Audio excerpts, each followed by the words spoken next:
ॾिसी रहिया आहियो सिंध ग्रीन न्यूज़। मां आहियां गुलज़ार मंचालियो। ख़बरुनि जो सिलसिलो जारी आहे। हाणे ख़बरूं शामिल कंदासीं।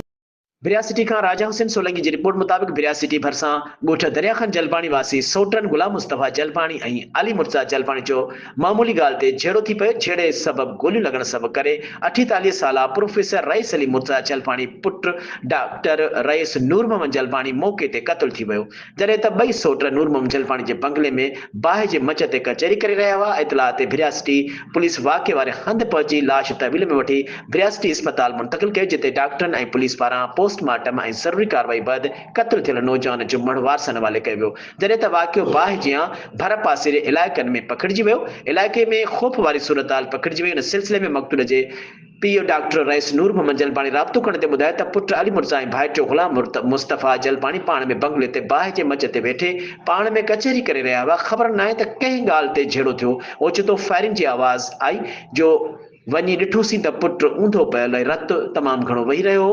पुट खे सिधो कयो त पुटु थॾे ते ई फ़ौत थी वियो। पुट खे सीने में, पेट में, नक में 4 गोलियूं लॻल आहिनि। हुन चयो त पुटु बैंकिंग कॉलेज कराची में लेक्चर ॾींदो हो ऐं ॿाहिरनि मुल्कनि जे शागिर्दनि खे पिणु ऑनलाइन लेक्चर ॾींदो हो ऐं कुझु ॾींहं बैदि कैनेडा लेक्चर जे सिलसिले में वञिणो हुयो।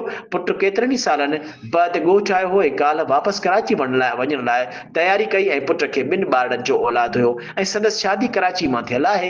हुन वधीक चयो त ख़ुदा रा बारीक बीनीअ सां जांच करे इंसाफ़ कयो वञे, जॾहिं त मक़तूल जो लाश घर पहुचण ते घर भातियुनि में कोहराम बर्पा थी वियो ऐं ॿिए पासे पोस्टमार्टम कंदड़ डॉक्टरनि ॿुधायो त मक़तूल जे सीने, पेट ऐं नक ते 4 गोलियुनि खां मथे गोलियूं ऐं वेझो खां लॻल आहिनि। ॿिए पासे पुलिस राब्तो करण ते ॿुधायो त लाश तहवील में वठी पोस्टमार्टम करायो आहे। वधीक जांच करे रहिया आहियूं ऐं जल्द जवाबदार खे गिरफ़्तार कयो वेंदो, जॾहिं त क़त्ल जो कारण मालूम थी न सघियो आहे। आख़िरी इतलाउनि ते वाक़े जो केस दाख़िल न थी सघियो।